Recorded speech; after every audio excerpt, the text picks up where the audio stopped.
Hello, I am Tonic. Welcome to my channel. Today we are playing Sentimental Trickster.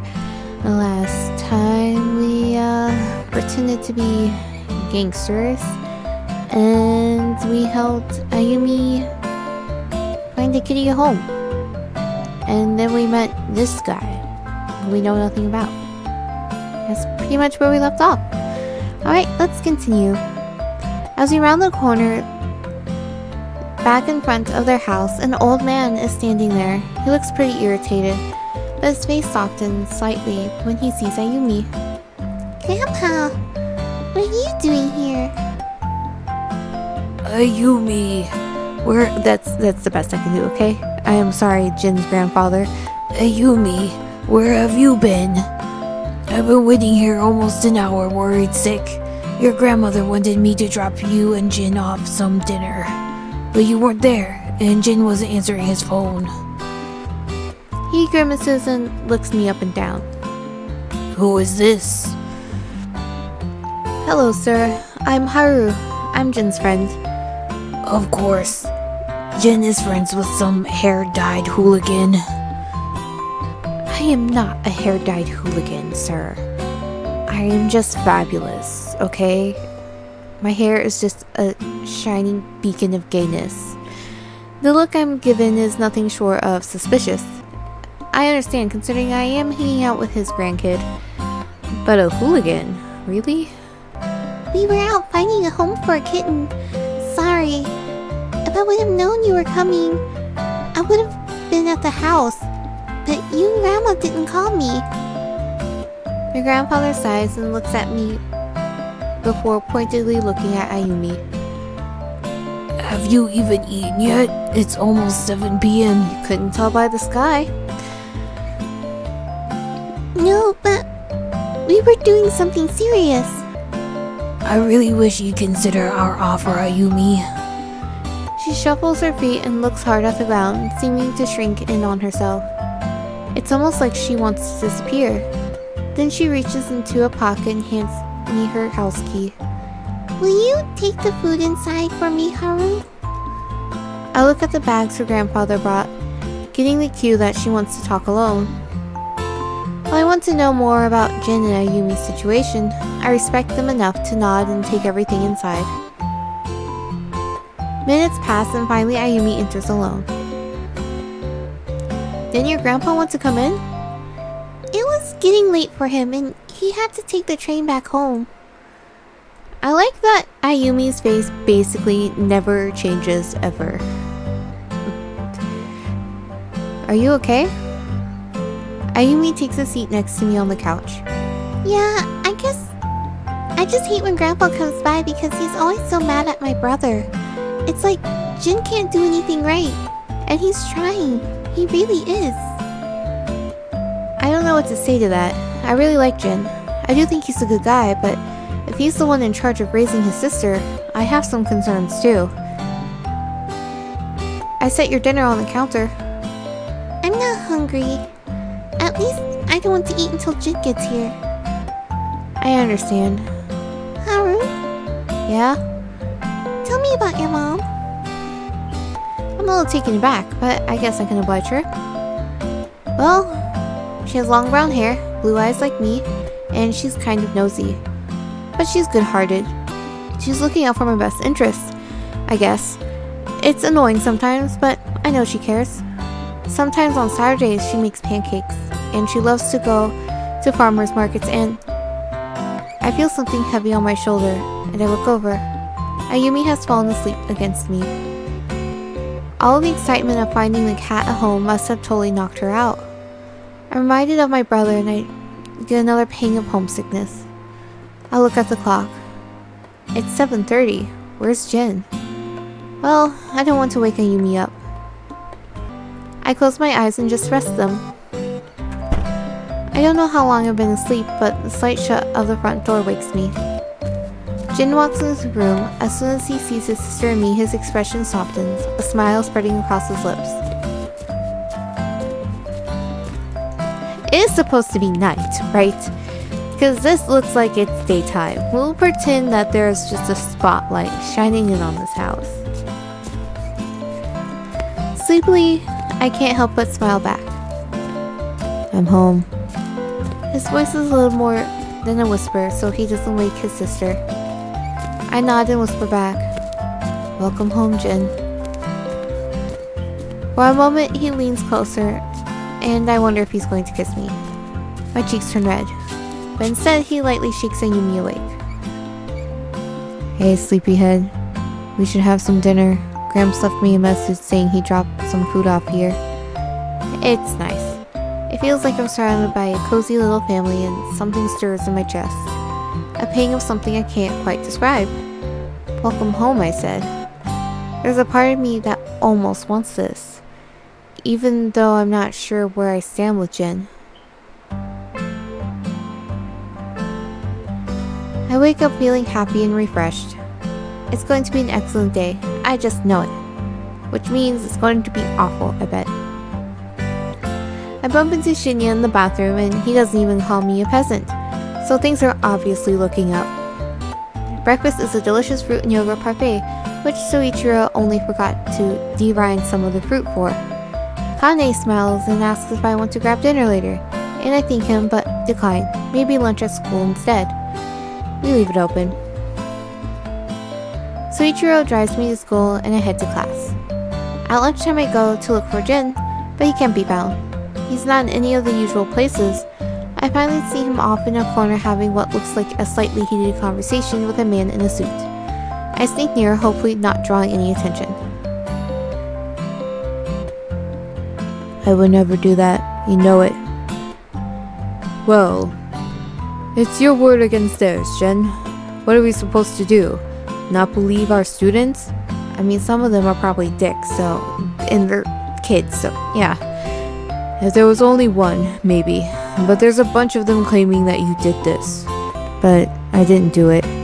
I keep the peace around the school. I don't just start beating people up.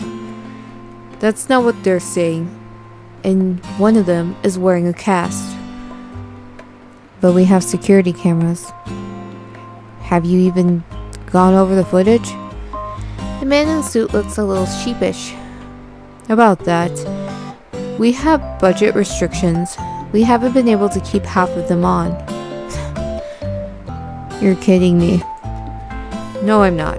And we haven't exactly told anyone about that, so this is a matter that we have to take very seriously. Of course, you haven't told anybody about it.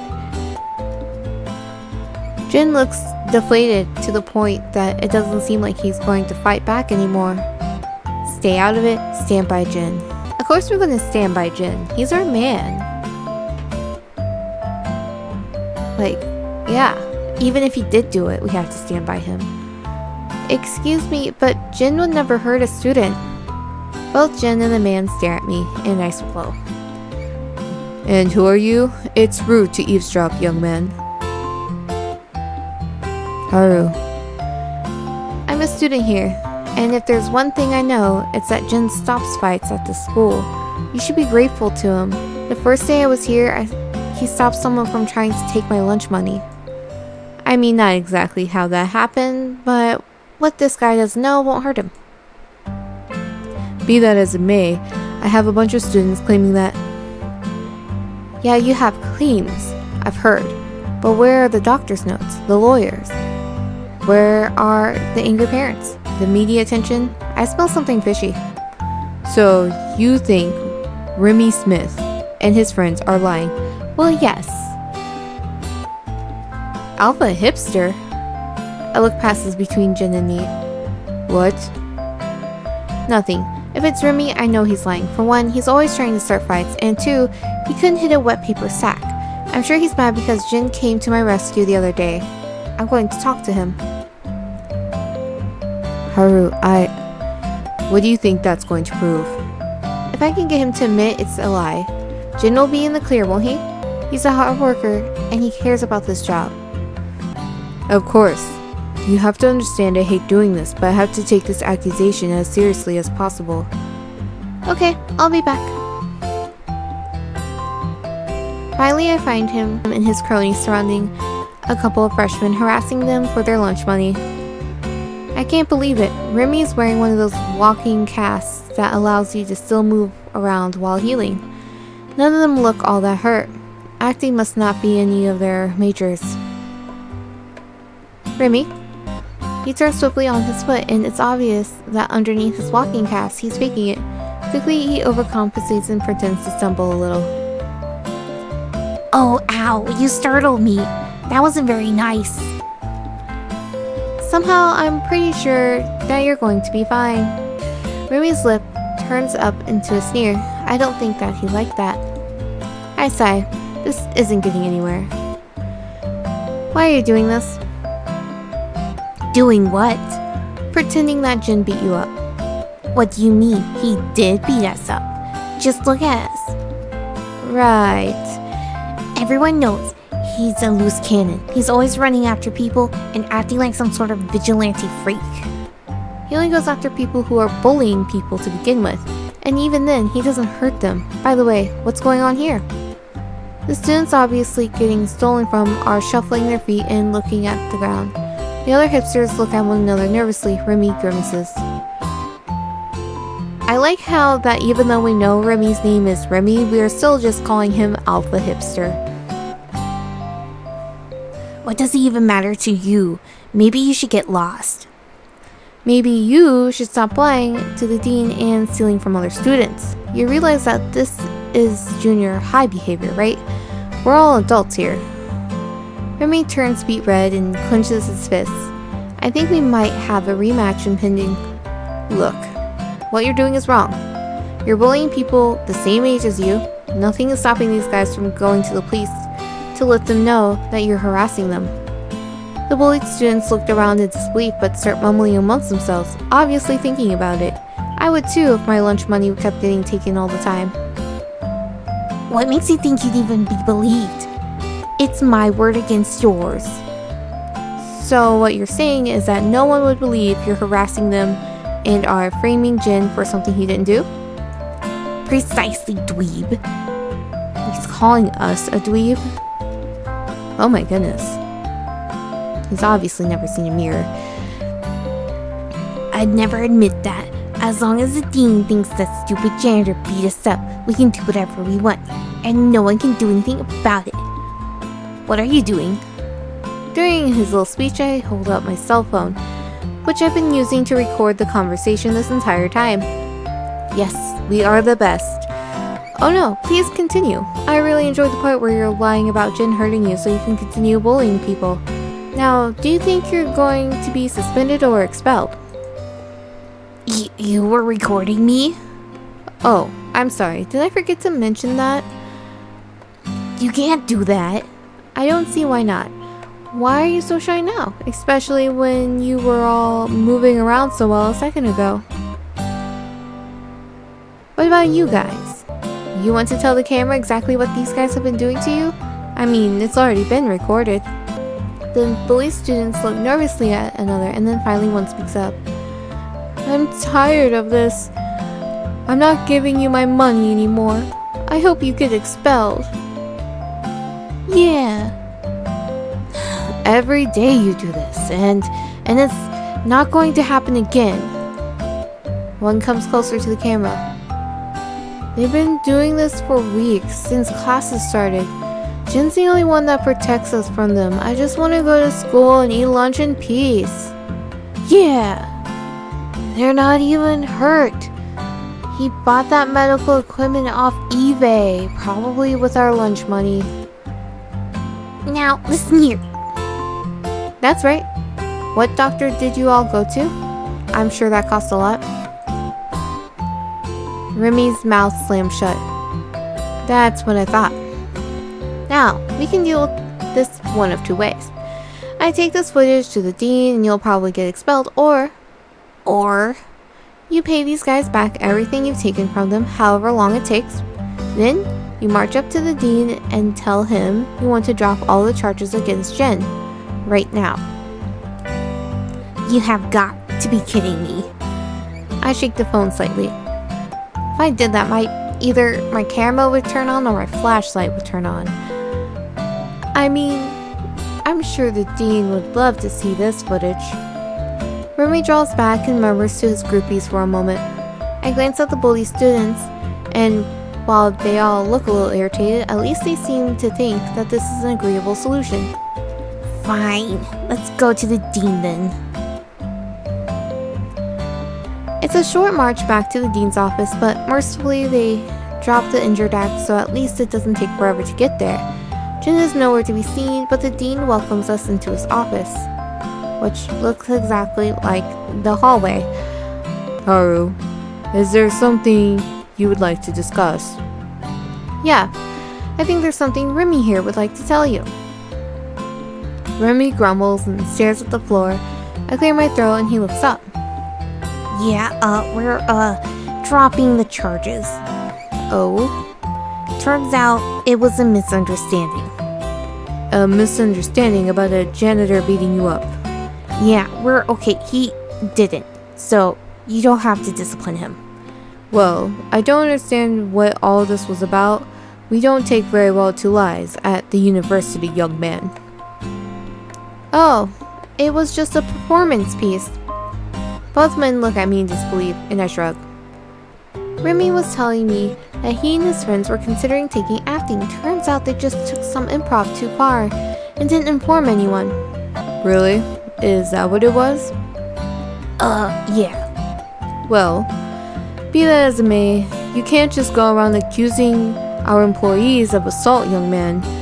Take this as a formal warning. Yes, sir. Well, that went better than expected. Remy and the others take their leave, and the dean stares strangely at me. Well, that was enlightening. I told you, Remy is trouble. He harumphs and calls someone on the phone in a hushed tone. In moments, Jin is back in the room. Well, it seems that I owe you an apology, Jin. Remy and his friends came forward. They said it was all an act. Jin stares at the dean and back at me, obviously shocked. Really? Yeah, you never believe just how badly the guy wants to win an Academy Award. And I'm pretty sure he's not supposed to be there. I think because Jin's route was added later in the game, that his route seems to have the most glitches. I don't know because I haven't played any other routes, but I'm hoping that's the case. Anyway, the charges have been dropped, so I am sorry everything got a little crazy there for a bit. You're a good worker, Jin, and I never meant to accuse you of anything. It's okay. I know you're just doing your job. If you really feel bad, you should let him have the rest of the day off, considering you almost canned him over nothing. That's not really... I suppose that's acceptable. Take the rest of the day off, and we'll see you tomorrow. I am sorry, Jin, and thank you. Jin looks kind of bewildered, but then he looks at me and smiles. Thanks, boss. I'll see you tomorrow. We both walk out, and he turns to me. Do you have to get to class? Dang, in all excitement, I forgot about getting to my class, and it's almost over at this point. I sigh and shrug. It's almost over anyway. Then, do you want to come over to my place? I'm not sure what Ayumi's making for dinner, but you know it's going to be good. Sure, I don't see why not. We start walking. It's a lovely sunny day, the kind that you stroll through the park with your significant other and hold hands with them. I don't think that's where I am with Jin, though. I steal a glance at him, wondering how no one could speak up against those rotten bullies. He's watching me and smiling. Thank you. Don't mention it. It's what heroes do, right? Yeah, well, if you hadn't, I probably wouldn't even have a job anymore. I don't see how the dean could just believe those losers like that, or why no one bothered to come forward and help you, even though they knew it would hurt you. People are awful. Sometimes people are just scared of what might happen if they get too involved. I know, but still, it's awful. How did you get them to come forward? I got some very compelling evidence without their knowledge. I whacked my phone in front of him, and his eyes widened. You blackmailed them? More like my phone happened to be recording and Remy happened to say some things that I thought the dean would be interested in hearing. Coincidentally, of course. That just happened. We were waving our phone around. That turns on the camera sometimes. Jin laughs, and I can't believe how good-natured he's being about all this. After all, these all were students he had been protecting. I sigh. What's wrong? I just think that it sucks that people weren't trying to help you. Jin reaches out and playfully punches me on the shoulder. It doesn't matter. I had you. Something flutters in my chest, and I know I'm blushing. Well, you're just lucky. I came looking for you when I did. Yeah, you're my hero. Aww. I laughed nervously and tried to change the subject. Pretty soon we were at his place. Then he's bringing it up again to Ayumi, and I groan inwardly. You should have seen him. He had those boys on the ropes. Pretty much told them to back off or else they'll be held to pay. You weren't even there for that. Then why don't you tell Ayumi how it happened? She's watching me expectantly with some emotion in her eyes. Emotion in her eyes. I can't quite read. That makes sense. But it might be a little bit softer than normal. For her at least. With a sigh, I recount how it all happened again, at least making it as child-friendly as possible. By the end of it, she's looking at me with awe. He really saved your butt, Jin. I know, right? Ayumi rolls her eyes and sighs. You know, that's not necessarily a good thing, right? Oh, come on. Everything always turns out okay, kiddo. We're fine, aren't we? Yeah, I guess so. Well, I'm gonna make dinner. I think the hero of the day deserves some fancy ramen. You really don't have to go through the trouble, Ayumi. No, I insist. Thank you. I'm gonna go to the market and get some stuff. She heads to the door and Jin scratches his head. I thought she'd be happier. I sigh. I think that sometimes you get into situations that are a little over your head. It's natural for her to worry about you. You're her big brother. I really wish she wouldn't. There's no telling her that there's no reason to worry though. She always manages to get stressed over the smallest things. I don't know if it feels that small to her. Well, it's under control now. Thanks to you, there's no need to fixate on it. No one ever stands up for me. It's always just me and Ayumi, so thank you. He cups my chin in his hand, and my heart skips a beat. I watch his lips come ever closer to mine. This time, the kiss is different. I never would have thought that someone else's mouth could be so soft, so gentle. His lips are feather light against my own, seeking entry, and I willingly give it. I didn't realize it until now, but I've been desperately wanting him to kiss me again. Maybe I like Jin more than I realized. My mouth parts and his tongue rolls over my own sweetly. I feel a tingle all over and he pulls me closer, stroking my face between his palms. It feels so nice, even when his hands move to my arms, my back, my hips. I blush and pull away. Ayumi could be back any minute. Yeah, I guess you're right. It meant a lot to me. You mean a lot to me, Jin. I couldn't just let someone lie and hurt you like that. I appreciate it. I feel really close to you, Haru. These last few days have made me feel things that I wasn't sure I would ever feel with anyone, let alone this soon after I moved. Still, I can't say anything, not yet, not after everything I've been through. What have we been through? The first thing I see when I wake up is a flashing phone screen. I yawn, rub my eyes, and pick it up from the pillow. Hi Haru, today is a very special day. Squiggle. I sigh, how could I forget? I type back. Oh, it's his mom, okay. Are you and Dad getting back together? Don't think that'd be a bit awkward with your new husband and all. Mom responds almost immediately. Haha, very funny. It's your birthday. Happy birthday, Haru. Heart. Happy face. From all of us, let me know if you want us to call you and shower you with love. Squiggle. Happy face. Despite my best efforts, the corners of my mouth lift up a bit. I write back, thanking her. I also curse the person who invented emojis. Okay, it's time to get dressed and go survive my birthday. I was kind of hoping to forget about my birthday since I don't have anyone to celebrate it with. I never found the right moment to tell the house. If I start running around and announcing it now, they'll just think I want presents or attention. I don't know which one is worse. Besides, I'm fine with not celebrating my birthday this year. It's not like it was such a blast a year ago. I make my way to the living room. I stop. Maybe I can have dinner with everyone, not to celebrate, but just to eat and talk a bit. Ever since I started living here, I've noticed that the guys don't interact much. I don't think it's because they hate each other. Rather than that, it seems no one has bothered to create the right opportunity. I resume walking.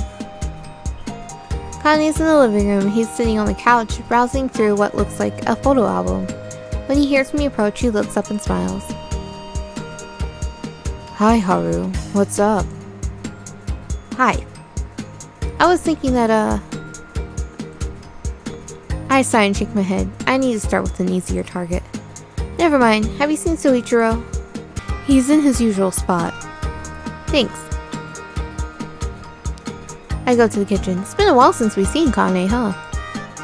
Soichiro is sitting at the table. There's a stack of papers in front of him, and he's frowning in concentration. When he sees me, his expression clears. He gives me a big smile. Hello, Haru. Are you grading our tests? Yes, I am. I should probably be doing this somewhere else. Probably. But since you're doing it here... I'm afraid I haven't read yours yet. Just my luck. Listen, maybe we could all eat together today? Soichiro regards me with his eyebrows raised slightly. There's no special occasion, I just thought it would be nice. I've never seen you guys talk. You're right. I guess, we've all been caught up in different things. So you'll do it? I'm sorry, Haru. I wish I could. It's just that there's something else. I already promised to meet someone today.